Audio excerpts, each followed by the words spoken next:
Hi friends, welcome back to my channel. My name's Jack. This is Jthbooks, and it is time, which I can't really believe, but for the May TBR. How is it nearly May? How has April flown by that quickly? But we can't stop time. It's here. It's here.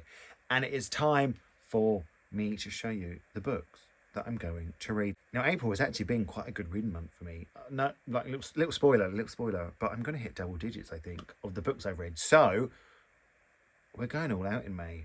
We're going all out. I want it to carry on. I had quite a good April last year, if I remember, but this May's going to be good. This May's going to be good.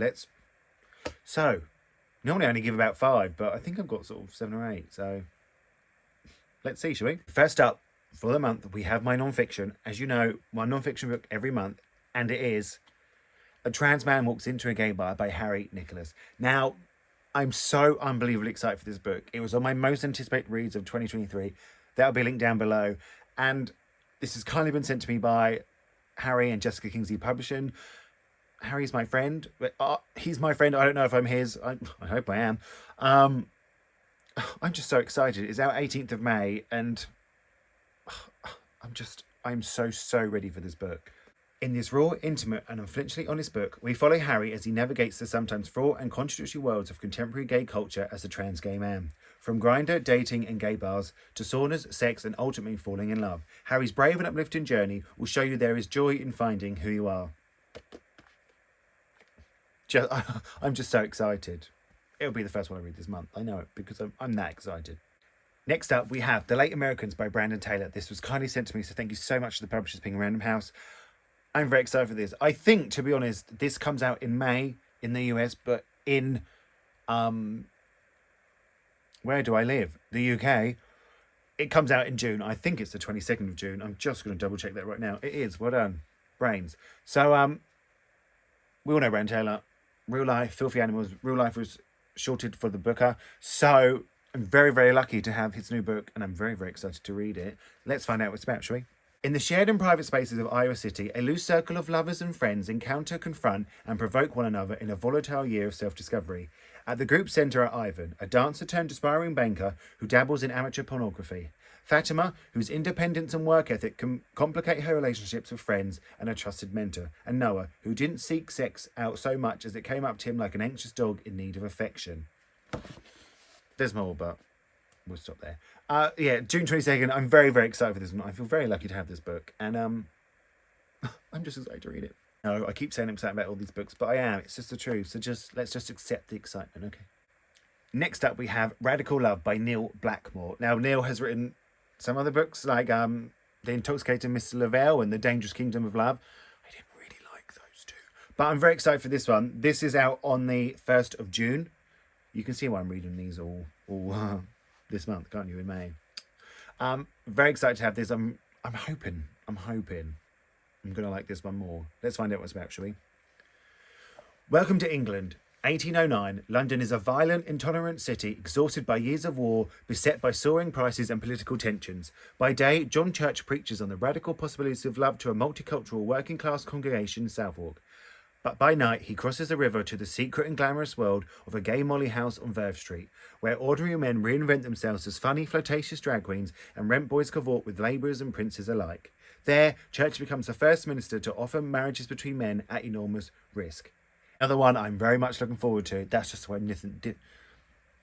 So yeah, another one I'm very much looking forward to. That is just another way of saying I'm very excited. And out June 1st. If you like queer historical fiction, this is it. This could be it for you this month. Next up, we have And Then He Sang a Lullaby by Annie Curdy Sumtochku. Now, this has 5-star potential.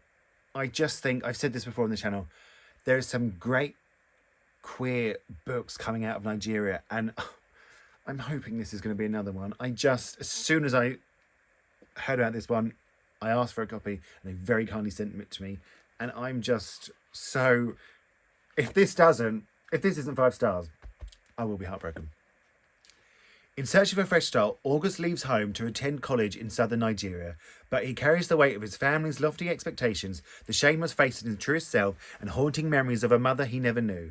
Pressures aside, August is making friends, doing well in his classes, and almost has a girlfriend. Then there's one problem, though. He can't stop thinking about Sagan, an openly gay student who works at the computer lab. Sagan carries his own burdens, and a lifetime of bullying has left him with open wounds, and still he lives his life unapologetically while trying to resist the gravity of August's orbit.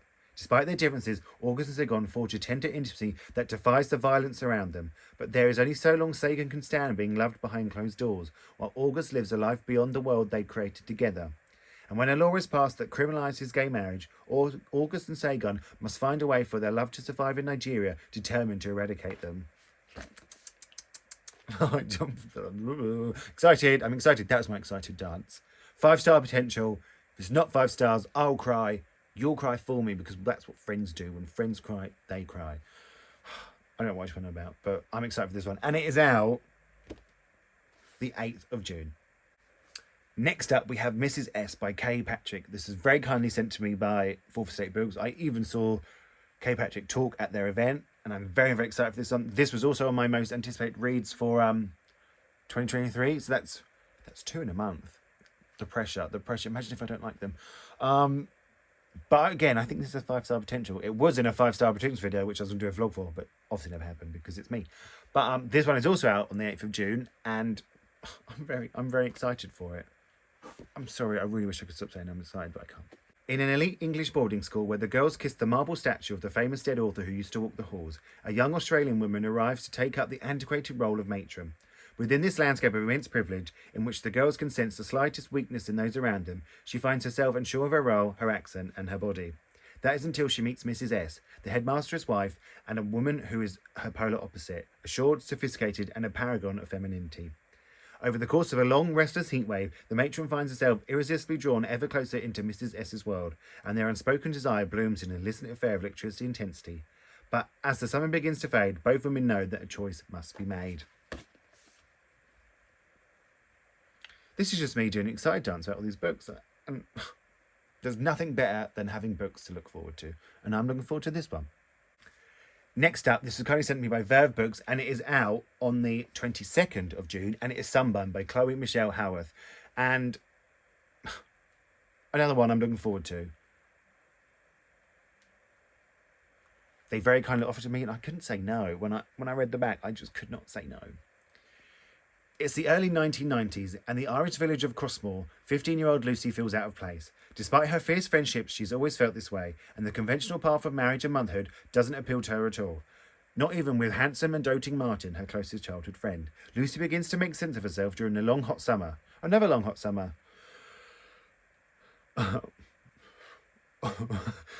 When a spark with her school friend Susanna escalates to an all-consuming infatuation, and very quickly to a desperate and devastating love. Fear of rejection from her small conservative community, Lucy begins living a double life, hiding the most honest parts of herself in stolen moments with Susanna.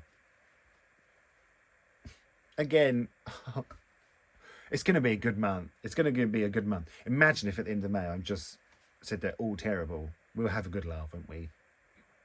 Next up, we have this short little book, and it is Open Throat by Henry Hoke. Now,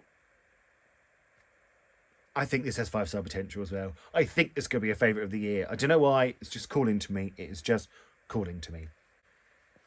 A queer, dangerously hungry mountain lion roams the drought-devastated Hollywood Hills. Lonely and fascinated by human foibles, the lion spends their days protecting a homeless encampment and, in quiet moments, grappling with the complexities of their gender identity, memories of a vicious father, and the indignities of sentience. As the lion confronts a carousel of temptations and threats, they take us on a tour spanning the cruel inequalities of LA, while scrambling to avoid the effects of a looming climate crisis. I mean, I just think it's one that's going to work in a book. I just think it has the magic to work in a book. Would this work on screen? I don't know, but will it work in a book? I bloody hope so, because I'm excited. And it is out July the 27th, so it's actually a bit far away, this one, but I don't want to wait. So that's what's being read now.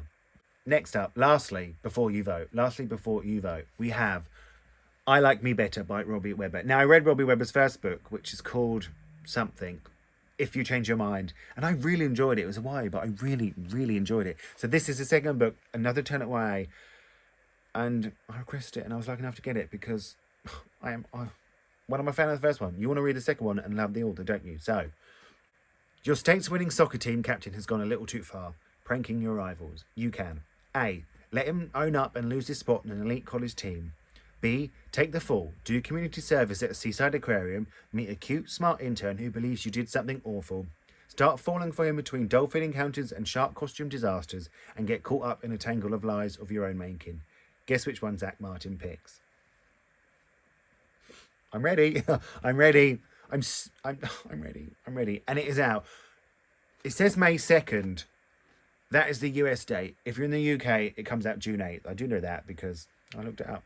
So you can see why I read all these in May, can't you? Because they'll come out in June. I need to hurry up.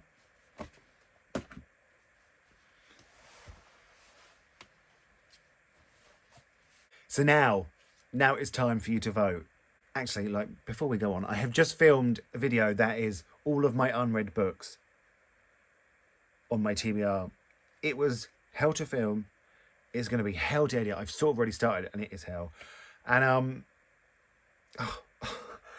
if you see a book on there that you think I would love or you want me to read, please, when it goes up, it's going to come up in May. When it goes up, please just let me know. And I'll put them all in a jar and we'll pick it out, because I'm struggling to pick which books to read because the pressure's getting to me a bit. I never know what to read if I just have the choice. If it's coming out soon, I think, I've got to read that. But if I just have to choose, it's getting to me. So if you guys could pick for me and then vote for me and do all the hard work, basically, that would be lovely. So look out for that video. It's gonna happen. It's coming. I've just got to spend 12 hours editing it. So the choices are this month. We have Detransition Baby by Tori Peters or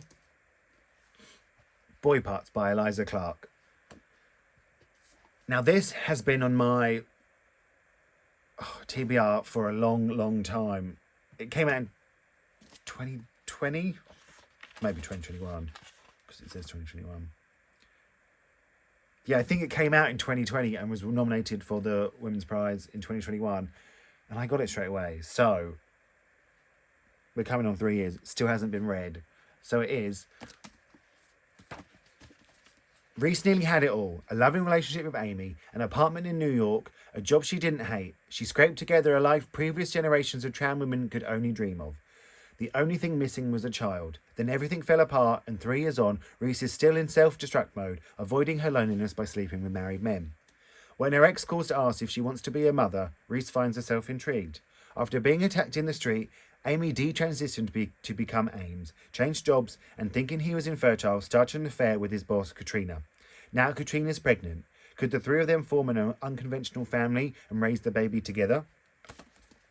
I have wanted to read this one for a long time. Or this one I got for Christmas this year. So, but I've just heard such brilliant things about it and I thought they would go well together and good up against each other and give you a choice. Or maybe I should go really, really different. Well, hopefully you're going to pick books for me from now on. Irina obsessively takes explicit photographs of the average-looking men she persuades to model for her, scouted from the streets of Newcastle.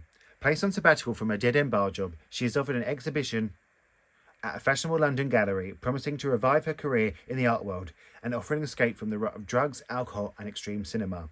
I don't know what extreme cinema is, but I guess if you make me read it, I'll find out.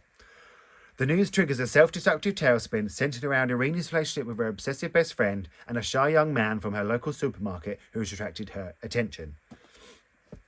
I sort of think they have a similar vibe, so who knows? Who knows what you'll pick, but I'm excited for you. I'm excited to find out.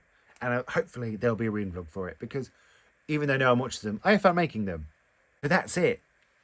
8 books I have chosen, and then the one you vote for. That's 9. That's up, the upper end of my limit normally. So let's hope I can do it. Let's place bets now. Do you think I can do it? Let me know in the comments. I look forward to all your votes. It's my favourite part. I love when you all comment and I get to have a chat with you all.